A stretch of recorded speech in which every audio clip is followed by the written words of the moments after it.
जय हिंद मेरे दोस्तों, आपका स्वागत है आपके अपने YouTube चैनल प्रीतम एकेडमी परिवार में। मैं हूं सूरज कुमार। तो कैसे हैं आप लोग?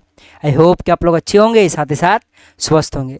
बेसिकली आज के इस वीडियो में हम लोग वे सारे स्टूडेंट जो बिहार पॉलिटेक्निक का एंट्रेंस एग्जाम का 2024 के लिए तैयारी कर रहे हैं, उन सभी बच्चों के लिए आज हम लोग 30 मोस्ट VVI वायरल क्वेश्चंस लेकर आए हैं, जो या तो पूछे जा चुके हैं या फिर अपने आप में बहुत ज़्यादा संभावना लेकर आते हैं कि इस साल भी पूछा जाएगा। ठीक है, क्योंकि इसी प्रकार के प्रश्न आते ही हैं। ठीक है ना? तो भाई साहब चलिए स्टार्ट करते। तो देखो, जो हमारा सबसे पहला जो आज का इस वीडियो का क्वेश्चन है हमारा, जो कि देख लो पहला नंबर क्वेश्चन लिखा है कि NaCl का रवा बना होता है। NaCl का मतलब क्या होता है? जिसको हम लोग सोडियम क्लोराइड बोलते हैं। इसका रासायनिक नाम क्या है? सोडियम क्लोराइड, जिसको हम लोग साधारण नमक भी बोलते हैं और इसका हम लोग डेली बेसिस पर यूज करते हैं। हम लोग सब्जी बनाने में जो नमक डालते हैं उसी को हम लोग NaCl बोलते हैं, याद रखिएगा बात। तो बस वही नमक की बात चल रही है, जो सब्जी बनाने में जो नमक का उपयोग करते हैं, जो हम लोग खाते हैं, कंज्यूम करते हैं, वो NaCl का बना होता है। और यही NaCl आखिर किसका बना हुआ, यही क्वेश्चन पूछ रहा है। ठीक है, यही क्वेश्चन पूछ रहा है कि NaCl का रवा बना होता है। फिर यहाँ पे सीधा सीधी बोलो तो NaCl बना होता है। तो NaCl जो बना होता है, इसमें आप लोग देख सकते हो Na है और Cl है, यानी कि सोडियम का प्लस आयन है और क्लोरीन का माइनस आयन है। सोडियम और क्लोरीन के मिक्सअप से बनता है NaCl, जिसमें से सोडियम का प्लस आयन होता है और क्लोरीन का माइनस आयन होता है, यानी कि Na प्लस और Cl माइनस आयन द्वारा बनता है। यानी ऑप्शन नंबर 3 करेक्ट हो जाएगा। Na प्लस और Cl माइनस द्वारा बनता है कौन? NaCl, याद रखिएगा बात। चलिए आगे बढ़ते हैं नेक्स्ट प्रश्न की ओर। देखो नेक्स्ट जो प्रश्न आपके पास लिखा है यहाँ पे, विद्युत परिपथ में धारा की माप के लिए किसका उपयोग किया जाता है? तो विद्युत परिपथ में जो धारा का माप किया जाता है, यहाँ पे देखो गौर के बाद धारा का माप चल रहा है, तो धारा का माप हम लोग एमीटर द्वारा करते हैं, इसलिए 3 नंबर का ऑप्शन कट हो जाएगा। और अगर आपको ऐसा पूछा विद्युत परिपथ में विभवांतर का माप किससे किया जाता है, तो वोल्ट मीटर से किया जाता है, याद रखिए बात। और कभी ऐसा क्वेश्चन अगर आ जाए कि किसी परिपथ में एकदम कम से कम या फिर बोलो कि ना के बराबर अगर मान लो धारा प्रवाहित हो रही है, तो उसको कैसे मापा जाता है? तो उसको हम लोग गैल्वेनोमीटर से मापते हैं, याद रखिएगा बात। ठीक है, चलिए आगे बढ़ते हैं नेक्स्ट प्रश्न की ओर। देखो 3 नंबर प्रश्न लिखा है कि किसी बल्ब में 1 मिनट में 120 कूलम का आवेश प्रवाहित हो रहा है। यानी मान लो कि यहाँ पे एक बल्ब है, ऐसे करके मान लो कि एक बल्ब है यहाँ पे, ठीक है, ये बल्ब है आपके पास, और इस बल्ब में 1 मिनट में 1 मिनट में आपका 120 कूलम आवेश प्रवाहित हो रहा है। तो इसमें क्या पूछ रहा है? तो प्रवाहित धारा का मान निकाले। यानी कुल मिलाकर मैं बात बोलूं तो आपके पास यहाँ पे देख लो, आपके पास समय दे दिया गया, यानी कि टाइम का वैल्यू दे दिया गया है 1 मिनट। और 1 मिनट बोलने का मतलब है 60 सेकंड का आपके पास समय दिया हुआ है। और इस 60 सेकंड में इस बल्ब से आपके पास जो कूलम, यानी कि जो चार्ज जो आपका फॉलो हो रहा है इस बल्ब से, यानी क्यू का मान कितना दे दिएगा? 120 कूलम। यानी कि 1 मिनट में यानी 60 सेकंड में आपका 120 कूलम इस बल्ब से प्रवाहित हो रहा है। तो इस बल्ब का आपका आई पूछ रहा है, यानी पूछो कि इस बल्ब में कितना धारा है, आपको ये पूछ रहा है। ठीक है, तो आई का मान पूछ रहा है। तो एक सीधा सीधी मैं एक चीज बताना चाहूंगा आपको, पॉलिटेक्निक कुछ हार्ड नहीं है। अगर पॉलिटेक्निक का इस प्रकार का जो क्वेश्चन आता है ना, जिसमें बनाना पड़ता है, कॉपी कलम की आवश्यकता होती है, तो इस टाइप का क्वेश्चन में 99.99% ऐसे क्वेश्चन होते हैं जो डायरेक्टली फॉर्मूला बेस्ड होते हैं। यानी अगर आपको फॉर्मूला पता है तो फटाक से बना लोगे, कुछ कॉन्सेप्ट लगाने का जरूरत ही नहीं है। तो अगर इसीलिए मैं बोल रहा हूँ कि फॉर्मूला सबको जरूर ध्यान से रखिएगा। ठीक है, यहाँ पे एक छोटा सा फॉर्मूला होता है, जिसको आता है वो तो फट करके बना के ले जाएगा, नंबर उठा लेगा। ठीक है, फॉर्मूला क्या होता है? आई बराबर में Q/T होता है। इस फॉर्मूला में अगर आप लोग वैल्यू पुट कर दोगे तो फट करके आपका आंसर आ जाएगा, कोनो आपको सोचने का जरूरत ही नहीं पड़ेगा। जैसे Q का मान यहाँ पे देख सकते हो, आपके पास 120 कूलम दिया हुआ है, और T का मान देख सकते हो 60 सेकंड। याद रखिएगा टाइम का ऐसा यूनिट सेकंड होता है, इस कारण से यहाँ पे टाइम को हम लोग मिनट में डालोगे तो गलती हो जाएगा, आपको सेकंड में डालना पड़ेगा। ठीक है ना?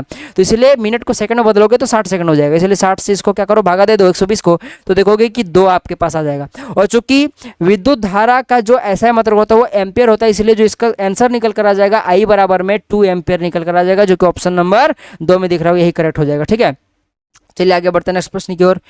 चलिए आगे बढ़ते हैं। देखो यहाँ पे चौथा नंबर का प्रश्न देख लो, यहाँ पे लिखा है कि 1 यूनिट विद्युत ऊर्जा का मान है, यानी कि 1 यूनिट बराबर में क्या होता है? तो याद रखिएगा 1 यूनिट बराबर में 3.6 इंटू 10 का पावर में 6 जूल होता है। ठीक है, याद रखिए बात। या फिर सीधा सीधी बोलो तो मैं 36 लाख जूल के बराबर होता है। 36 लाख जूल के बराबर 1 यूनिट होता है। या फिर 36 लाख को अगर आप लोग इस प्रकार से लिख पाते हो शॉर्ट मेथड में 3.6 इंटू 10 का पावर में 6 जूल, तो ये भी सेम ही चीज है। तो ऑप्शन में या तो आपको ये दिखेगा या तो ये दिखेगा, 36 लाख दिखेगा या फिर 3.6 इंटू 10 का पावर में 6 जूल दिखेगा, बात बराबर ही है, जो कि ऑप्शन नंबर आपके पास 4 में दिख रहा है। अब इससे 1-2 प्रश्न और तरह का बनता है, याद रखेगा 1 यूनिट को ही हम लोग 1 किलोवाट आवर बोलते हैं, याद रखिएगा बात। ठीक है ना? तो 1 किलोवाट आवर बोलते हैं 1 यूनिट को। ऐसा क्यों होता है भाई साहब? क्योंकि समझो 1 यूनिट में आपको पता है 36 लाख जूल होता है। क्या होता है आपके पास? 36 लाख जूल के बराबर होता है, जिसको हम लोग शॉर्ट में 3.6 इंटू 10 का पावर में आपके पास 6 जूल बोलते हैं। ठीक है, तो कभी क्वेश्चन अगर ऐसा आए 1 यूनिट को आप लोग क्या बोलते हैं, तो 1 किलोवाट भी बोल सकते हैं, या फिर हम लोग ये 36 लाख भी बोल सकते हैं, या फिर आप लोग 3.6 इंटू 10 का पावर में 6 जूल भी बोलते हैं। या क्वेश्चन अगर ऐसा आ जाए 1 किलोवाट आवर किसके बराबर होता है, तो वो भी 36 लाख जूल के बराबर में, या फिर 3.6 इंटू 10 का पावर में 6 जूल के बराबर होता है, क्योंकि 1 किलोवाट को ही हम लोग 1 यूनिट बोलते हैं। और मैं अभी क्या बोल रहा था आपको कि भाई साहब 1 यूनिट बराबर में 1 किलोवाट आवर इसलिए होता है क्योंकि 1 किलोवाट आवर में आपके पास एक हावर में देखो यहाँ पे 1 किलोवाट 1 किलो में आपको पता है कि 1000 होता है, तो इसलिए किलो बराबर हो गया 1000 गुना में वाट हावर में कितना सेकंड होता है आपके पास? आपको पता है कि 3600 सेकंड होता है। इसको गुना करोगे तो देखोगे आपके पास 36 लाख आ जाएगा। और आपको पता है कि 1 यूनिट का वैल्यू 36 लाख होता है, और इसीलिए हम लोग 1 यूनिट को हम लोग 1 किलोवाट आवर ले सकते हैं, क्योंकि किलोवाट का मतलब हो गया 1000 वाट। ठीक है, और आवर का मतलब हो गया 3600 सेकंड। इसको गुना करोगे तो आपके पास 36 लाख जूल आ जाएगा, जो कि 1 यूनिट के बराबर होता है। इसलिए आप लोग डायरेक्टली बोल सकते हो कि 1 किलोवाट आवर बराबर में 1 यूनिट होता है। ठीक है ना, चलिए आगे बढ़ते हैं। और एक प्रश्न इससे बनता है कि पूछेगा कि ऊर्जा का व्यावसायिक मात्रक क्या है, तो याद रखिएगा 1 किलोवाट। फिर बोलो कि किलोवाट आवर में हम लोग क्या मांगते हैं? व्यावसायिक मात्रक है। फिर बोलो कि यूनिट हमारे घर में जो बिजली आती है वो किस में आती है? वो यूनिट में आती है, क्योंकि यूनिट एक बड़ा मात्रक है और उसका वैल्यू होता है 1 किलोवाट आवर के बराबर। 1 किलोवाट बराबर मतलब 36 लाख जूल के बराबर, या फिर 3.6 के बराबर में 6 जूल बराबर। तो कभी क्वेश्चन में आए कि ऊर्जा का व्यावसायिक मान क्या है, तो यूनिट होता है, याद रखिएगा बात। ठीक है ना, चलिए आगे बढ़ते हैं नेक्स्ट प्रश्न की ओर। यूनिट बोलो या किलोवाट बोलो और बोलो। ठीक है ना, 5 नंबर प्रश्न लिखा है कि 1 कूलम आवेश कितने इलेक्ट्रॉनों के आवेश के तुल्य होता है, यानी जो 1 कूलम जो चार्ज होता है वो कितने इलेक्ट्रॉनों के बराबर होता है। तो याद रखिएगा बात मेरा, ठीक है ना, कि आपके पास 6 इंटू, या फिर मैं पूरा लिख देता हूँ, 6.25 इंटू 10 का पावर में 18 इलेक्ट्रॉन बराबर में 1 कूलम होता है। याद रखिएगा बात, ठीक है। तो ऑप्शन नंबर 1 करेक्ट हो जाएगा, भले यहाँ पे सिर्फ 6 लिखा हुआ है, तो कभी कभी ऑप्शन में सिर्फ 6 इंटू 10 का पावर में 18 इलेक्ट्रॉन लिख देगा, या फिर कभी क्वेश्चन में ऐसा फुल डिटेल में लिख देगा 6.25 इंटू 10 का पावर में 18 इलेक्ट्रॉन। ये दोनों ही सेम चीजें हैं, दोनों ही 1 कूलम चार्ज के बराबर होता है। ठीक है, तो 1 कूलम चार्ज में कितने इलेक्ट्रॉन होते हैं? 6 इंटू 10 का पावर में 18 इलेक्ट्रॉन, या फिर 6.25 इंटू 10 का पावर में 18 इलेक्ट्रॉन के बराबर। कभी कभी प्रश्न ऐसा भी पूछ दिया जाता है कि भाई साहब बताओ 1 इलेक्ट्रॉन में कितने कूलम चार्ज होता है। यहाँ क्वेश्चन पूछा था कि 1 कूलम में कितना इलेक्ट्रॉन चार्ज होता है, या फिर बोलो कि 1 कूलम में कितने इलेक्ट्रॉन होते हैं। परंतु क्वेश्चन ऐसा ही पूछा जाता है कि 1 इलेक्ट्रॉन में कितने चार्ज होता है, फिर कितने कूलम चार्ज होता है। तो याद रखिएगा 1 इलेक्ट्रॉन में अगर मैं बात करूं तो हो जाएगा 1.6 इंटू 10 का पावर में -19 कूलम चार्ज होता है। याद रखिएगा मेरा बात, ठीक है। अभी क्वेश्चन पूछे 1 इलेक्ट्रॉन में कितने चार्ज होता है, तो 1.6 इंटू 10 का पावर में -90 कूलम। और अगर कभी क्वेश्चन ऐसा पूछे कि भाई साहब 1 कूलम चार्ज में कितने इलेक्ट्रॉन होते हैं, तो याद रखिएगा कि 6 इंटू 10 का पावर में 18 इलेक्ट्रॉन हो जाएगा, या फिर मैं सीधा सीधी बोलूँ तो 6.25 इंटू 10 का पावर में 18 इलेक्ट्रॉन के बराबर हो जाएगा। ठीक है, चलिए आगे बढ़ते हैं नेक्स्ट प्रश्न की ओर। मैं पूरा इन डिटेल में बताने की कोशिश कर रहा हूँ। अगर वीडियो पसंद है तो जरूर लाइक कीजिएगा, अपने दोस्तों तक जरूर शेयर कीजिएगा, ठीक है, क्योंकि बेहतरीन तैयारी करा के आपको देखिए। ज़्यादा मैं वीडियो नहीं बनाऊंगा, कम ही बनाऊंगा, पर ऐसे क्वेश्चन बना के दूंगा जो आपको डायरेक्टली एग्जाम में भिड़ेगा। ठीक है, चलिए आगे बढ़ते हैं। ठीक है कि विद्युत परिपथ में ए मीटर को किस क्रम में जोड़ा जाता है। अभी थोड़ा देर पहले पढ़ा था कि ए मीटर का उपयोग हम लोग किसी परिपथ में विद्युत धारा को मापने के लिए करते हैं, और वोल्ट मीटर का उपयोग हम लोग किसी परिपथ में विद्युत विभवांतर को मापने के लिए करते हैं। तो याद रखिएगा जो आपके पास परिपथ होता है उसमें जो आपका ए मीटर होता है, ए मीटर को हम लोग किस में जोड़ते हैं? हम लोग श्रेणी क्रम में जोड़ते हैं। किसमें जोड़ते हैं? श्रेणी क्रम में जोड़ते हैं। याद रखिएगा बात, तो 1 नंबर का ऑप्शन कट हो जाएगा। और अगर वोल्ट मीटर की बात करें तो वोल्ट मीटर को हम लोग पार्श्व क्रम में जोड़ते हैं। किसमें जोड़ते हैं? पार्श्व क्रम में जोड़ते हैं, फिर जिसको हम लोग समांतर क्रम भी बोलते हैं। क्या बोलते हैं? समांतर क्रम में जोड़ते हैं। क्योंकि भाई साहब वोल्ट मीटर का जो आपके पास प्रतिरोध होता है वो सबसे ज़्यादा हाई होता है, इस कारण से इसको पार्श्व क्रम में जोड़ा जाता है ताकि परिपथ में कोई लोड ना पड़े, ठीक है, वोल्टेज घर का डाउन ना हो जाए। और ए मीटर का प्रतिरोध बहुत ही कम होता है, जिस कारण से इसको हम लोग श्रेणी क्रम में जोड़ सकते हैं। ठीक है, तो कभी भी वोल्ट मीटर और श्रेणी ए मीटर का क्वेश्चन अगर आए तो आप लोग आई होप कि बना लोगे। चलो अभी क्वेश्चन का आंसर खुद दो आप लोग। विद्युत परिपथ में वोल्ट मीटर को किस क्रम में जोड़ा जाता है, कमेंट कीजिएगा। ठीक है, क्वेश्चन नंबर 7 लिखिएगा और उसका आंसर लिख दीजिएगा, ए है, बी है, सी है कि डी है। ठीक है, चलिए आगे बढ़ते हैं। यह है कि किसी विद्युत परिपथ में दो बिंदुओं के बीच विभवांतर मापने के लिए वोल्ट मीटर को किस प्रकार संयोजित किया जाता है। देख लो, ये प्रश्न ऐसा घुमा कर भी पूछा जा सकता था कि वोल्ट मीटर को परिपथ में किस प्रकार जोड़ा जाता है। इस क्वेश्चन को देखो इस प्रकार से घुमा के आपको पूछ दिया गया है। तो इसका भी आंसर आप लोग क्वेश्चन नंबर 7 का और क्वेश्चन नंबर 8 का आप लोग मुझे आंसर जरूर कमेंट कीजिएगा, ठीक है। अभी थोड़ी देर पहले मैंने बताया था। चलिए आगे बढ़ते हैं। अब देखो ये भी प्रश्न अच्छा है। उस युक्ति का नाम लिखे जो चालक के सिरों पर विभवांतर बनाए रखने में सहायता करती है। तो भाई साहब बैटरी, बैटरी क्या करती है, चालक के सिरों के बीच में विभवांतर बनाए रखने का कार्य करती है। लो अभी मैंने जो थोड़ा देर पहले आपको बताया था वो क्वेश्चन आ गया कि 1 किलोवाट आवर यानी कि 1 किलोवाट आवर किसके बराबर होता है। आप लोग कमेंट करके जरूर बताइएगा, ठीक है। चलो बता ही देता हूँ, 1 किलोवाट आवर 1 यूनिट के बराबर होता है और 1 यूनिट जो होता है वो 3.6 इंटू 10 का पावर में 6 जूल के बराबर होता है, जो कि ऑप्शन नंबर आपको 1 में चमक रहा होगा।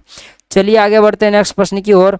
तो देखो हमारे पास नेक्स्ट प्रश्न है, देख लो कुछ केमिस्ट्री का क्वेश्चन आ चुका है यहाँ पे। लेकिन साबुन निर्माण प्रक्रिया में सह उत्पाद बनता है। तो ये रखिएगा ग्लिसरॉल बनता है। साबुन के निर्माण की प्रक्रिया में जो सह उत्पाद बनता है वो क्या बनता है, ग्लिसरॉल बनता है, ठीक है। चलिए आगे बढ़ते हैं नेक्स्ट प्रश्न की ओर। देखिए हाइड्रोकार्बन है, तो हाइड्रोकार्बन जो होता है ये सिर्फ कार्बन और हाइड्रोजन का बना होता है, जैसे मेथेन इथेन हो गया, ठीक है ना, कार्बोक्सिलिक अम्ल, ये सब जो होता है ये सब क्या होता है, हाइड्रोकार्बन होता है, ठीक है ना। तो भाई साहब ये हाइड्रोकार्बन क्या होते हैं, कार्बन और हाइड्रोजन से बने होते हैं। साथ ही साथ ये जल में अघुलनशील होते हैं। जितने भी हाइड्रोकार्बन होते हैं ये एक भी जल में नहीं घुलते हैं। तो आपके पास 1 नंबर का ऑप्शन जल में अघुलनशील हो जाएगा और 2 नंबर का ऑप्शन कार्बन और हाइड्रोजन से बने होते हैं, यानी कि दोनों का दोनों करेक्ट हो जाएगा। यानी सी नंबर का ऑप्शन ए एवं बी दोनों करेक्ट हो जाएगा, ठीक है।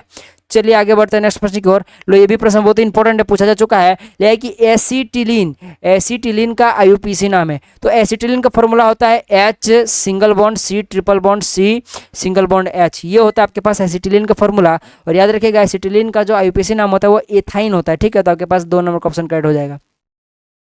चलिए आगे बढ़ते हैं। लिखा कि नहीं से निम्नलिखित में कौन तत्व नहीं है। तो निम्नलिखित से कौन सा तत्व नहीं, याद रखिएगा ग्रेफाइट जो है ये सिर्फ प्योर कार्बन का बना होता है, इसलिए तो ये तो तत्व हो गया, ठीक है। जर्मेनियम का मतलब होता है आपके पास, जर्मेनियम आप लोग जानते हो ये एक मेटलॉइड है जिसको हम लोग GE से दिखाते हैं, ठीक है। सिलिकॉन जो होता है ये भी आपका एक मेटलॉइड है जिसको हम लोग SI से दिखाते हैं। यानी कि ये सभी आपके तत्व है, भले मेटलॉइड है परंतु तत्व है, क्योंकि तत्व का ही एक बेटा मेटलॉइड होता है। तत्व 3 प्रकार के, धातु, अधातु और उपधातु। उपधातु को हम इंग्लिश में मेटलॉइड बोलते हैं, ठीक है। तो आपके पास यहाँ जर्मेनियम और सिलिकॉन ये सब क्या है, मेटलॉइड है। ग्रेफाइट क्या है, एगो अधातु है, क्योंकि भाई साहब ये कार्बन से बना होता है, कार्बन एक अधातु होता है, ठीक है। और बचा जो सिलिका, सिलिका का जो फॉर्मूला होता है ये बेसिकली SiO2 होता है। ये आपके पास सिलिका डाइऑक्साइड होता है, ठीक है। याद रखिए सिलिका डाइऑक्साइड बोल रहा हूँ, ये देखो SiO2 होता है सिलिका का फॉर्मूला, ठीक है ना।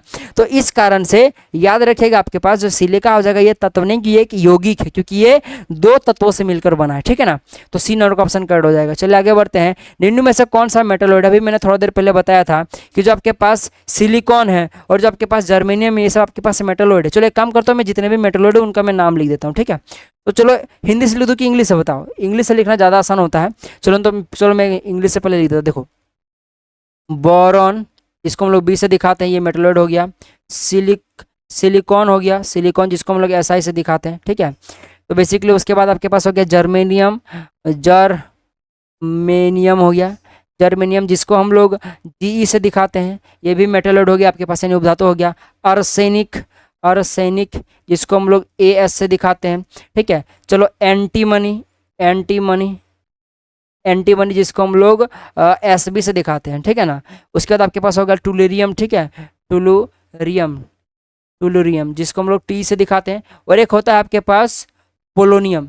ये सब बेसिकली क्या, ये सब सभी आपके उपधातु हैं, ठीक है। तो आप लोग चाहते हो इसको स्क्रीनशॉट ले लो। चलो एक काम करता हूँ, मैं आपको एक ट्रिक बता दूँ, क्योंकि उपधातु से क्वेश्चन मिलेगा ही मिलेगा आपको, ठीक है, क्योंकि बहुत ही इंपॉर्टेंट टॉपिक है। तो एक काम करता हूँ, मैं काम करता हूँ कि इसके लिए एक ट्रिक बताता हूँ ताकि आप लोग उपधातु सबको याद रख पाओ, ठीक है। तो देखो मैं ट्रिक बताता हूँ, ठीक है। ट्रिक क्या आपके पास, देखो ए बॉस, ए बॉस, ए बॉस पट जा, हाँ ठीक है ना, ए बॉस पट जा, पट जा, ए बॉस पट जा। अब जब कोई आदमी किसी कंपनी में काम करने जाता है तो उसका फर्स्ट टारगेट क्या रहता है, किसी तरह से मैं बॉस को पटा लूँ। तो यही फॉर्मूला याद रखिएगा, ए बॉस, ए बॉस पट जा, पट जा, लास्ट में आना है, ठीक है ना। ए बॉस पट जा, इस सब देखो कैसे करोगे। सो ए से आपके पास हो गया एंटी मनी, क्या हो गया आपके पास, ए से हो गया आपके पास एंटीमनी। अब हिंदी में थोड़ा सा इधर उधर हो सकता है क्योंकि हिंदी का नाम प्रॉपर नहीं है, ठीक है। इंग्लिश में गलती नहीं होगा परंतु हिंदी में हो सकता है आकार हर्षी का इधर उधर हो जाए, ठीक है ना। उसके बाद देखो ए से हो गया आपके पास एंटीमनी, बो से आपके पास हो गया बोरॉन। क्या हो गया आपके पास? बोरॉन, जिसको हम लोग किसे दिखाते हैं? बोरॉन। अभी मैंने दिखाया था बी से दिखाते हैं। एंटीमनी को किसे दिखाते हैं? एंटीमनी को एस बी से। बोरॉन को हम लोग बी से दिखाते हैं, ठीक है। उसके बाद आपके पास क्या हो गया? सौ से क्या हो गया आपके पास? सिलिकॉन। क्या हो गया आपके पास? सिलिकॉन या फिर सिलिकॉन, जो बोलना है, सिलिकॉन हो गया, ठीक है, जिसको हम लोग एस आई से दिखाते हैं। एस आई से दिखाते हैं। उसके बाद आपके पास हो गया प से क्या हो गया आपके पास? पोलोनियम, ठीक है। पोलेनियम, पोलोनियम, बहुत को क्या क्या लिखता है, ठीक है। तो पोलोनियम बोले, पोलेनियम बोलो, तो लिखना है, ठीक है, जिसको हम लोग पीओ से दिखाते हैं। उसके बाद टॉ से क्या हो गया आपके पास? टॉ से सबको पता है टेलुरियम, ठीक है। टेलुरियम, टेलुरियम, ठीक है, टेलुरियम, जिसको हम लोग टी से दिखाते हैं। उसके बाद आपके पास हो गया जा सबके पास हो गया जर्मेनियम। क्या हो गया? जर्मेनियम, जिसको हम लोग किसे दिखाते हैं? जीई से दिखाते हैं, ठीक है। आ से क्या हो गया आपके पास? आर्सेनिक। क्या हो गया? आर्सेनिक, मतलब हो गया एस। फिर से बता देता हूं, ए बॉस पट जा, ए से एंटीमनी, बी से बोरॉन, सौ से हो गया आपके पास सिलिकॉन, आपके पास सॉरी सौ सिलिकॉन हो गया, आपके पास पॉ से हो गया पोलिनियम, टॉ से हो गया टेलुरियम, उसके बाद फिर आपके पास हो गया जा से हो गया आपके पास जर्मेनियम और आ से हो गया आर्सेनिक। तो ये आपके पास ट्रिक था, इससे क्वेश्चन बनता है, इसलिए मैंने आपको डिटेल से बता दिया, हिंदी इंग्लिश दोनों से, ठीक है। उनका मैंने आपको सैम्बल ही बता दिया। हो सकता है क्वेश्चन में आपके पास नाम ना लिखकर सिर्फ सैम्बल दे दे, बोरॉन का खाली बी लिख दे, सिलिकॉन का आपके पास ऐसा ही लिख दे, तो कन्फ्यूज नहीं होने का। तो अभी मैंने आपको बताया कि क्या क्या है आपके पास, antimony, boron, silicon, polonium, tellurium, germanium, arsenic, ए बॉस पट जा, ठीक है। तो यहाँ पे आप लोग देख सकते हो बोरॉन भी था, सिलिकॉन भी था, जर्मेनियम था, पर गैलियम यहाँ क्या कर रहा है, यानी कि ये मेटलॉइड नहीं है, ये बेसिकली एक मेटल है, क्योंकि गैलियम और सीजियम ऐसे मेटल होते हैं जिनको आप अगर हाथ में रखोगे तो वो पिघल जाएगा, इनका मेल्टिंग पॉइंट बहुत ही कम होता है, यानी कि वो उसको हाथ में अगर रखोगे तो वो गल जाएगा। इसीलिए गैलियम और सीजियम ऐसे धातु हैं जो कठोर नहीं है, हाथ के टेम्परेचर में, नॉर्मल टेम्परेचर में ये द्रव अवस्था में पाए जाते हैं, ठीक है ना। तो इसीलिए आपके पास क्या हो जाएगा, आपके पास यही सही आंसर हो जाएगा, क्योंकि एक मेटल है गैलियम, ठीक है। और गैलियम और सीजियम के बारे में मैंने थोड़ा सा आपको और चीज़ बता दिया, तो याद रखिएगा बात, ठीक है। अच्छा, इनमें से कौन सा यौगिक है बताओ, तो याद रखिएगा सीओ, इसको क्या बुलाता है? सीओ को बुलाते हैं हम लोग कार्बन मोनोऑक्साइड बोलाता है। क्या बोलता है? Carbon monoxide. ये बहुत ही खतरनाक गैस है बाबू, ठीक है, बहुत जहरीला गैस है। और एनो का मतलब होता है नाइट्रिक ऑक्साइड होता है, नाइट्रिक ऑक्साइड। तो ये जो आपके पास CO और NO है, ये बेसिकली दो यौगिक है, क्योंकि ये कार्बन और ये ऑक्सीजन से मिलकर बना है, और ये नाइट्रोजन और ऑक्सीजन से मिला है। परंतु CO का मतलब होता है कोबाल्ट। क्या होता है? कोबाल्ट होता है। और कोबाल्ट जो होता है ये एक प्योर तत्व है, ठीक है ना। तो यानी कि यही सबसे, यही वाला आपके पास बेसिकली तत्व हो जाएगा, और बाकी दोनों यौगिक दिया हुआ है, यानी कि जो आपके पास ऑप्शन में ये जो हो जाएगा डी नंबर में एक से अधिक, क्योंकि यहाँ पे एक से अधिक यौगिक है, ये आपके पास कार्बन मोनोऑक्साइड है और नाइट्रिक ऑक्साइड है, तो इसीलिए आपके पास ये आपके पास डी नंबर का ऑप्शन करेक्ट हो जाएगा, क्योंकि आपके पास दो दो का ऑप्शन यहाँ पे सही है, और दो ऑप्शन सही, इसलिए यहाँ पे लिखा है एक से अधिक, तो यही करेक्ट हो जाएगा, ठीक है। इनमें से कौन एक रासायनिक परिवर्तन नहीं है? अच्छा, दही का बनना, जी हाँ, रासायनिक परिवर्तन, क्योंकि दही बनता है दूध से, तो दूध से दही बनने के बाद आप लोग वापस दूध नहीं बना सकते, इसलिए एक रासायनिक परिवर्तन है। केला पक जाने के बाद आप लोग वापस से कच्चा केला नहीं बना सकते, ये रासायनिक परिवर्तन है। फोटो फ्रेम में अगर जंग लग गया तो वो जंग लगा हुआ भाग खत्म हो गया, वापस से आप उसको फ्रेम में या फिर लोहा नहीं प्राप्त कर सकते हो। परंतु नेफ्थिलिन का ऊर्ध्वपातन, ये बेसिकली सब्लिमेशन दिखाता है, नेफ्थिलिन का अगर ऊर्ध्वपातन होगा तो आप लोग उसको वापस से ठंडा करके फिर बोलो कि आप लोग वापस से नेफ्थिलिन की गोली प्राप्त कर सकते हो, यानी कि यही आपका एक भौतिक परिवर्तन होगा। सी नंबर का ऑप्शन करेक्ट हो जाएगा। चलिए आगे बढ़ते हैं नेक्स्ट प्रश्न की ओर। इनमें से कौन निलंबन हो सकता है? तो मिल्क ऑफ मैग्नीशिया, इसको मिल्क ऑफ मैग्नीशिया यानी कि MgOH का होल 2। आप बोलोगे सर यहाँ तो मैग्नीशिया का मिल्क लिखा है, तो बात बराबर ही है, मिल्क ऑफ मैग्नीशिया बोले या मैग्नीशिया का मिल्क बोले या फिर MgOH का होल 2 बोले, बात बराबर ही है। और ये बेसिकली एक एंटासिड का काम करता है। फिर सीधा सीधी में बोलूँ तो ये याद रखिएगा, क्वेश्चन अगर पूछे इनमें से कौन सा पेट की अम्लता को दूर करने के लिए हम लोग उपयोग कर सकते हैं, और क्वेश्चन में अगर मिल्क ऑफ मैग्नीशिया दिख जाए ना तो करेक्ट कर दीजिए, क्योंकि ये क्या करता है कि एंटासिड का काम करता है, यानी पेट में जब एसिड हो जाता है तो उसको कम करने के लिए हम लोग इसका उपयोग कर सकते हैं। तो ये आपके पास सी नंबर का ऑप्शन करेक्ट हो जाएगा। मैं बेसिकली वो सारी चीज़ें भी डील करते हुए चल रहा हूँ जो उन क्वेश्चन से रिलेटेड और क्वेश्चन बन सकता है, ठीक है ना। देखो यहाँ पे लगा कि इनमें से कौन ठोस ठोस का घोल है, यानी कि भाई साहब यहाँ पे कौन सा ऐसा घोल है जो कि आप इसे बोलो कि कौन सा मिश्रण है जो ठोस ठोस से मिलकर बना है। तो पीतल जो बनता है वो बेसिकली जिंक किससे मिलकर बनता है?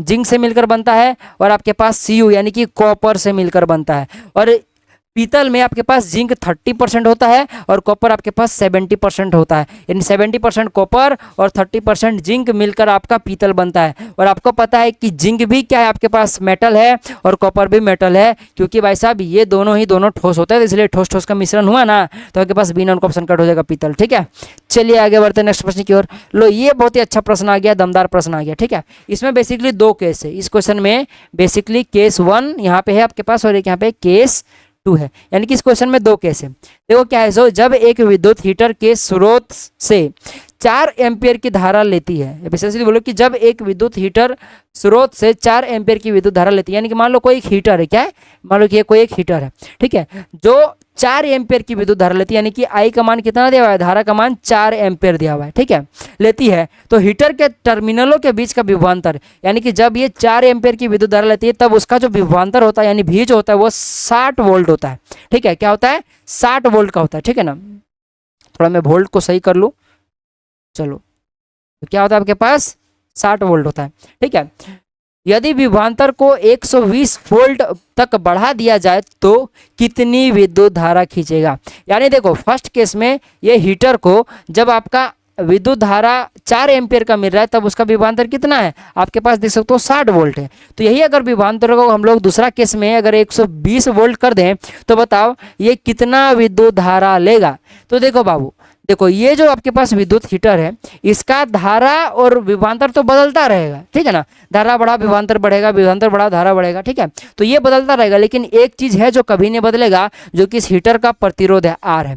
ठीक है, और आपको पता है कि इस क्वेश्चन में आपको क्या पूछा है कि जब आप लोग विभवांतर को 60 से 120 कर देते हो तो उसका कितना धारा लेगा, यानी आपको क्वेश्चन में आई पूछा है, और आई का फॉर्मूला सीधा सीधी होता है ओम का नियम से आपको पता है, ओम का फॉर्मूला क्या होता है, V बराबर में IR होता है, ये फॉर्मूला होता है ओम का। ठीक है, तो यहाँ से आपको क्या चाहिए, आई का मान चाहिए, तो आर को उधर भागा में भेज दो तो हो जाएगा V बटे में आर। तो आपको आई निकालने के लिए V चाहिए जो कि आपके पास दिया हुआ है 120 वोल्ट, परंतु आपके पास आर का मान नहीं दिया हुआ है, तो आर कैसे निकलेगा, तो आर आपका इस फर्स्ट केस से निकल जाएगा, क्योंकि भाई साहब इस हीटर का प्रतिरोध सेम है, वो केस 1 के लिए भी सेम होगा, केस 2 के लिए भी सेम होगा, चाहे और भी केस हो सबके लिए सेम होगा, क्योंकि हीटर सेम है, तो इसीलिए प्रतिरोध हम लोग क्या करेंगे, केस 1 से निकाल लेंगे, तो प्रतिरोध इसी फॉर्मूला से निकल जाएगा V बराबर IR से। तो यहाँ R को रख लो और V को उधर भेज दो, तो क्या हो जाएगा, R बराबर में हो जाएगा V बटे में I, और आपको पता है V का मान दिया हुआ है यहाँ पे 60 और I का मान दिया हुआ है 4, तो काट दो 15 आ जाएगा, तो 15 आपके पास ओम निकल कर आ गया प्रतिरोध हीटर का। तो यहाँ बस I का मान आप निकल गया, तो I बराबर में क्या हो जाएगा V।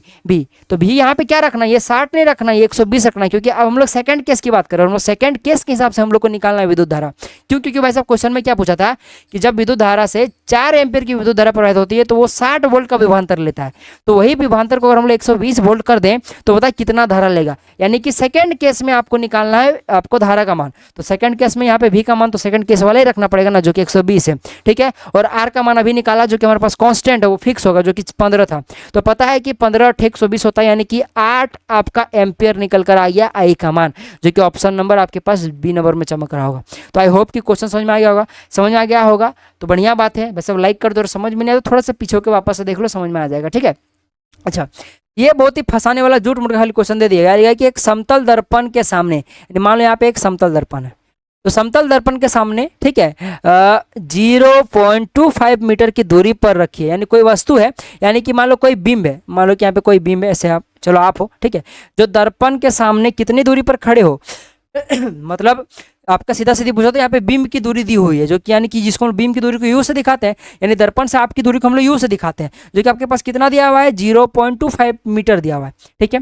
और आपको पता है कि क्वेश्चन में पूछा है कि वस्तु और प्रतिबिंब के बीच की दूरी पूछा है, वस्तु और प्रतिबिंब की दूरी पूछा है, तो सबसे पहली बात समझो, समतल दर्पण से जितनी दूरी बिंब की होती है उतनी दूरी प्रतिबिंब की होती है, यानी जो इस बिंब का जो इधर प्रतिबिंब बनेगा वो कितनी दूरी पर बनेगा, वही सेम दूरी पर बनेगा, यानी कि 0.25 मीटर दूरी पर ही बनेगा, और हम लोग प्रतिबिंब की दूरी को भी से दिखाते हैं, यानी आपका u हो गया 0.25 मीटर और v हो गया आपके पास 0.25 मीटर, ठीक है, क्योंकि भाई साहब जितना बिंब की दूरी होती है उतनी प्रतिबिंब की दूरी होती है, क्योंकि समान दूरी पर बनता है समतल दर्पण में, ठीक है। परंतु क्वेश्चन में आपके पास ये भी नहीं पूछा है, आपको u + v पूछा है, क्यों, क्योंकि भाई साहब जो आपका बिंब है, बिंब से प्रतिबिंब तक की टोटल दूरी पूछा है, तो टोटल दूरी क्या होगी, यहाँ से दर्पण की दूरी जो कि u है और इस दर्पण से इस प्रतिबिंब की दूरी जो कि v है, तो दोनों को जोड़ दो, u प्लस b कर दोगे तो आपके पास टोटल निकल जाएगा। ठीक है, तो u प्लस b कर दो जो कि आपके पास 0.25 प्लस का 0.25 हो जाए, क्योंकि u का भी वैल्यू आपके पास 0.25 है, b का वैल्यू 0.25 है, यानी कि आपके पास 0.50 निकल कर आया, यानी कि आधा निकल कर आया, यानी कि 0.5 निकल कर आया मीटर में। ठीक है, आपका ऑप्शन नंबर डी में दिख रहा है। ठीक है, चलिए आगे बढ़ते हैं नेक्स्ट प्रश्न की ओर। अरे काम हो जा, हाँ देखो यहाँ पे ये भी प्रश्न झूठ मूठ खाली घुमाया है। शून्य परावर्तन कोण वाले प्रकाश की किरण एक क्या लिखा है कि शून्य परावर्तन कोण वाले प्रकाश की एक किरण हेतु आपतन कोण है, यानी मान लो कि यहाँ पे कोई परावर्तक सतह है जिसमें ये आपतित किरण है और ये जा रही है परावर्तित किरण, ये आपतित किरण है परावर्तित किरण है, तो यहाँ बीच में एकदम 90 डिग्री में विलंब होगा, तो ये वाला जो होगा ये कोण आई होता है, ये कोण आर होता है। कोण आई होता है आपके पास आपतन कोण और कोण आर होता है आपके पास अपवर्तन परावर्तन कोण। ठीक है, यहाँ पे सीधा सीधी समझो, कुछ दिमाग खराब नहीं करना आपके पास। ठीक है, देख लो परावर्तन कोण शून्य, यानी कि मान लो यहाँ जो आर का मान दिया हुआ है ये 0 दिया हुआ है, तो जाहिर सी बात है कि आपतन कोण का मान भी तो 0 होगा ना, क्योंकि कोण आई बराबर में कोण आर होता है, दोनों आपतन कोण परावर्तन कोण आपस में बराबर होता है, तो अगर ये 0 दिया हुआ है तो वो भी तो 0 ही होगा ना, तो आपके पास 1 नंबर का ऑप्शन आपका कट हो जाएगा। इसी प्रकार से देखो लिया है कि लेंस की क्षमता का ऐसा मतलब होता है, तो लेंस की क्षमता का ऐसा मतलब डायप्टर होता है जिसे हम लोग डी से दिखाते हैं, और डी का फॉर्मूला होता है, या फिर सीधा सीधी बोलो डी का फॉर्मूला नहीं, लेंस की क्षमता यानी कि जिसको हम लोग पी से दिखाते हैं जिसका फॉर्मूला होता है 1/f होता है। ठीक है, चलिए आगे बढ़ते हैं, और याद रखिएगा लेंस की क्षमता का ऐसा मात्रा का मीटर इनवर्स होता है। ठीक है ना, जिसे या फिर हम लोग डायोप्टर भी बोल सकते हैं। चलिए आगे बढ़ते हैं, क्योंकि मीटर इनवर्स और डायोप्टर एक ही चीज है। चलिए आगे बढ़ते हैं नेक्स्ट प्रश्न की ओर। लिखा है यहाँ पे किसी बिंब का अवतल दर्पण द्वारा बना प्रतिबिंब आभासी है, सीधा है और प्रतिबिंब से बड़ा है। ठीक है ना, तो वस्तु की स्थिति कहाँ होनी चाहिए, यानी कि वस्तु को हम लोग किस जगह पे रखें अवतल दर्पण के सामने कि जो प्रतिबिंब बनेगा उसका वो आभासी बनेगा, सीधा बनेगा और बड़ा बनेगा। तो आपको पता है कि अगर आप लोग प्रतिबिंब को एफ और पी के बीच में, यानी कि हो गया आपके पास दर्पण का ध्रुव और मुख्य फोकस के बीच में रखोगे यहाँ पे, तो प्रतिबिंब देख लो बिंब से बड़ा बना है, और इधर क्या बनता है, जब दर्पण के पीछे बनता है और ऊपर की तरफ बनता है तो सीधा बनता है और साथ ही साथ आभासी बनता है। तो आपके पास यही करेक्ट होना जाएगा कि जो आपके पास बिंब होगा वो आपके पास दर्पण के ध्रुव तथा मुख्य फोकस के बीच होगा। ठीक है, चलिए आगे बढ़ते हैं। मुझे पता है कि वीडियो में थोड़ा ज़्यादा लंबा ले रहा हूँ, थोड़ा ज़्यादा टाइम ले रहा हूँ, परंतु भाई साहब टाइम में ले रहा हूँ क्योंकि आपको समझा ज़्यादा रहा हूँ और मैं चाहता हूँ कि आप लोग समझ जाओ, एक भी क्वेश्चन आपका छूटना नहीं चाहिए। मैं जो क्वेश्चन पढ़ा रहा हूँ ये भी क्वेश्चन आपका नहीं छूटेगा और इससे जितने भी रिलेटेड क्वेश्चन है मैं वो भी बता रहा हूँ, इसलिए मुझे ज़्यादा टाइम लग रहा है। तो आप लोग एक काम कर सकते हो, वीडियो को 2x के स्पीड में देखो, 2x के स्पीड में देखोगे तो क्या होगा कि जल्दी जल्दी पार हो जाएगा। ठीक है ना।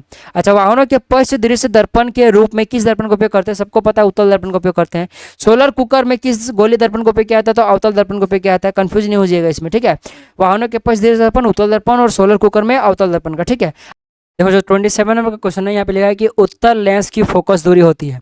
सीधा सीधी मैं बता देता हूँ, चाहे उत्तल लेंस पूछे या आपके पास उत्तल दर्पण पूछे, उत्तल लेंस या उत्तल दर्पण पूछे, दोनों का पॉजिटिव होता है, याद रखिएगा। ठीक है, अवतल लेंस पूछे या फिर अवतल दर्पण पूछे, दोनों का नेगेटिव होता है। क्यों? क्योंकि भाई साहब समझो, भाई साहब जो आपके पास जैसे कि उत्तल लेंस की मैं बात करता हूँ, देखो उत्तल लेंस जो होता है इसका पी यहाँ पे होता है, ठीक है ना, या फिर ओ जो बोलो ओ बोल लो, ठीक है, ओ यहाँ पे होता है। जैसे इस प्रकाश किरण आती है वो इस प्रकार से इधर दर्पण के पीछे तरफ फोकसित होती है। ठीक है, और जो आपके पास उत्तल जो दर्पण होता है ये इस प्रकार का होता है, इसमें भी जैसे किरण आती है इस प्रकार से, यहाँ पे आपके पास पी होता है, इस पर किरण आते हैं, तो ये दर्पण के पीछे यहाँ भी, ये भी दर्पण के पीछे में यहाँ फोकसित होता है, और दर्पण के पीछे जो इधर होता है इधर आपका पॉजिटिव ले आता है चिन्ह परिपाटी के नियम के अनुसार, और दर्पण के इस साइड यानी दाहिनी तरफ पॉजिटिव और जो बाईं तरफ इधर नेगेटिव ले आता है। तो आप लोग देख सकते हो आपका उत्तल चाहे लेंस बोले चाहे उत्तल दर्पण बोले, दोनों का दर्पण के पीछे और फोकस है जो कि आपके पास पॉजिटिव लिया जाता है चिन्ह परिपाटी के नियम के अनुसार। इसी प्रकार से अगर आप लोग अवतल दर्पण लो या फिर अगर आप लोग अवतल लेंस लो, दोनों का जो आपके पास फोकस होगा वो इधर होता है, बिंब की ओर ही होता है। ठीक है, यानी बाईं ओर होता है, जो कि आपके पास नेगेटिव लिया जाता है। ठीक है, तो जिस कारण से आपके पास अवतल लेंस और अवतल जो दर्पण होता है ये नेगेटिव होता है, इसका फोकस दूरी। ठीक है, तो इससे कभी क्वेश्चन आएगा तो कंफ्यूज मत होना। तो बताओ उत्तल लेंस की फोकस दूरी क्या होगी, धनात्मक। उत्तल दर्पण की क्या होगी, धनात्मक। अवतल लेंस की क्या होगी, ऋणात्मक। ठीक है, तो भाई साहब इसी प्रकार से अवतल दर्पण की क्या होगी, वो भी ऋणात्मक। ठीक है, चलिए आगे बढ़ते हैं। अब देखो जो 29 नंबर का प्रश्न लिखा है कि उत्तल लेंस को अभिसारी लेंस कहते हैं क्यों। तो भाई साहब समझो, जो उत्तल लेंस होता है ये क्या करता है, लाइट को इस प्रकार से जैसे इसमें पड़ता है ये एक जगह पे एकत्रित करता है, यानी प्रकाश की किरण क्या करता है, एकत्रित करता है, इसलिए इसको अभिसारी लेंस कहते हैं। अभिसारी का मतलब हो गया एकत्रित करना, याद रखिए बात। जब भी क्वेश्चन आए चाहे दर्पण के लिए चाहे लेंस के लिए, बोले अभिसारी, अगर क्वेश्चन पूछे कि इसको अभिसारी क्यों बोलते हैं, सीधा सीधी बात है कि वो एकत्रित करता है, इसलिए उसको अभिसारी नाम पड़ा है, ठीक है। और एक होता है अपसारी, क्या होता है आपके पास, अपसारी। तो कभी भी अपसारी पूछे तो अपसारी का मतलब होता है फैलाना, चाहे दर्पण के लिए पूछे चाहे लेंस के लिए पूछे, कभी पूछे कि यह लेंस या दर्पण अपसारी क्यों है, तो वैसा वो प्रकाश की किरण को फैलाता है इस कारण से। तो अपसारी माने फैलाना और अभिसारी मतलब होता है सिकुड़ना, या फिर बोलो कि एकत्रित करना, ठीक है। चलिए लास्ट प्रश्न की ओर आते हैं, बहुत ही अच्छा प्रश्न है, ठीक है ना। देखो इस टाइप का प्रश्न आता है, ठीक है। किसी शब्दकोश में दिए गए छोटे अक्षरों को पढ़ते समय अपने में से कौन सा लेंस पसंद करेंगे। तो सबसे पहली बात तो हम लोग डिक्शनरी का छोटे छोटे अक्षरों को पढ़ने में बोलो, किसी भी शब्दकोश का या फिर किसी भी चीज़ को छोटा से उसको बड़ा देखने के लिए हम लोग किस लेंस का उपयोग करते हैं, भाई साहब उत्तल लेंस का उपयोग करते हैं। दर्पण का तो उपयोग करेंगे नहीं, क्योंकि दर्पण क्या करता है, प्रकाश का परावर्तन करता है, ना कि अपवर्तन करता है, यानी उसमें आर पार नहीं दिखता है, ठीक है ना। तो इसलिए हम लोग दर्पण का तो उपयोग करेंगे नहीं, तो दर्पण वाला सारा जो अगर ऑप्शन में तो वो तो ऐसे छटा गया, बचा लेंस में। तो लेंस में दो प्रकार लेंस, अवतल लेंस और उत्तल लेंस, तो हम लोग किसका उपयोग करते हैं, उत्तल लेंस का उपयोग करते हैं, याद रखिए बात। तो हम लोग शब्दकोश के छोटे अक्षरों पढ़ने के लिए किसका उपयोग करते हैं, उत्तल लेंस का उपयोग करते हैं। अब बात रहा कि किस उत्तल लेंस का उपयोग करेंगे, तो समझो जो आपके पास शब्दकोश होता है उसके छोटे अक्षर को पढ़ने के लिए हम लोग बेसिकली उस लेंस का उपयोग करते हैं जिसका क्षमता जो होता है, क्या होता है, क्षमता, जिसको हम लोग पी बोलते हैं, ठीक है। अभी थोड़ी देर पहले पढ़ा था लेंस का क्षमता, ठीक है, जिसका ऐसा मतलब डायोप्टर था, तो वही वाला। तो लेंस का जो क्षमता होता है वो जितना ज़्यादा होगा वो छोटे अक्षरों को उतना बड़ा कर पाएगा और हम लोग उसको उतनी अच्छे से पढ़ पाएंगे। यानी कि लेंस का क्षमता जितना ज़्यादा होगा हमारे लिए वो लेंस उतना उपयोगी, क्योंकि वो छोटे अक्षरों को वो बड़ा करके दिखाएगा, तो हम पढ़ने में आसानी होगा, ठीक है। तो हम लोग कौन सा लेंस चॉइस करेंगे, उत्तल लेंस। कौन सा उत्तल लेंस, जिसका क्षमता ज़्यादा होगा। अब बात रहा क्षमता किसका ज़्यादा होगा, तो समझो पी का जो फॉर्मूला होता है वो 1/f होता है, यानी कि पी बराबर होता है 1/f, मतलब होता है फोकस दूरी। तो यहाँ देखने से पता चल रहा है कि अगर फोकस दूरी अगर आपका ज़्यादा है तो जाहिर सी बात है पी का वैल्यू कम होगा। पी का वैल्यू कम होगा यानी कि क्षमता कम होगा, क्षमता कम होगा यानी कि वो अच्छे से पढ़ नहीं पाएगा, क्योंकि वो बड़ा आकार कर ही नहीं पाएगा बिंब का, ठीक है। यहाँ पे बोलो छोटे अक्षरों का, तो यानी कि हम लोग ज़्यादा फोकस दूरी वाले लेंस का, उत्तल लेंस का उपयोग करेंगे ही नहीं। तो किसका उपयोग करेंगे हम लोग, कम फोकस दूरी वाले उत्तल लेंस का उपयोग करेंगे, जिससे हमारा जो क्षमता होगा वो ज़्यादा से ज़्यादा होगा, मैक्सिमम पे होगा, जिससे हम लोग को छोटा छोटा चीज़ हम लोग को बड़ा दिखाई पड़ेगा, हम लोग आसानी से पढ़ पाएंगे। यानी कि कौन सा उत्तल लेंस उपयोग करेंगे हम लोग, जिसका फोकस दूरी कम होगा। तो यहाँ ऑप्शन में वह कौन सा उत्तल लेंस है जो जिसका फोकस दूरी कम है। सबसे पहले बात तो देखो 2 नंबर का ऑप्शन ऐसे छट गया क्योंकि यहाँ उत्तल लेंस लिखा है, ठीक है ना। 4 नंबर कैसे छट गया, क्योंकि यहाँ उत्तल लेंस लिखा है, क्योंकि हम लोग उत्तल लेंस का उपयोग नहीं करते हैं, ठीक है, उत्तल लेंस का उपयोग करते हैं। अब बताओ 1 और 2 में 3 में कौन करेक्ट होगा, जिसका सबसे कम फोकस दूरी होगा। तो बताओ 50 सेंटीमीटर बड़ा है कि 5 सेंटीमीटर बड़ा है, सबको पता है 5 सेंटीमीटर बड़ा है, तो इसलिए यही 3 नंबर का ऑप्शन करेक्ट हो जाएगा, क्योंकि इसका फोकस दूरी कम है, यानी इसका क्षमता ज़्यादा है। इसमें हमको आसानी से देख पाओगे आप लोग, ठीक है। तो आई होप कि आपको सारा क्वेश्चन समझ में आ गया होगा, ठीक है ना। अगर आपको सारा क्वेश्चन अगर समझ में आ गया होगा तो वैसे आपको क्या करना है, ज़्यादा कुछ नहीं करना, चैनल को सब्सक्राइब करना है, ठीक है ना। और बेल का आइकन ऑल पे जरूर सेट कर लीजिएगा, जैसे हम लोग वीडियो डालें आप तक पहुंच जाए, ठीक है ना। और अपने दोस्तों तक जरूर शेयर कीजिएगा। इसी प्रकार से मजेदार मजेदार कंटेंट से आप लोग देख सकते हो, मैंने जो क्वेश्चन आपको लिख कर लाया हुआ है वो तो बताया हुआ ही, साथ ही साथ मैंने आसपास जितने भी क्वेश्चन बन सकते हैं सबको लपेटा हुआ है। तो भाई साहब भले 30 क्वेश्चन है, पर इस 30 क्वेश्चन के आड़ में मैंने आपको बहुत सारा क्वेश्चन करा दिया है, ठीक है ना। तो भाई साहब ऐसा मत सोचो कि कम क्वेश्चन कराएं, ठीक है ना। तो चलिए मिलेंगे अगले वीडियो में, तब तक के लिए जय हिंद, जय भारत और आपका दिन शुभ हो।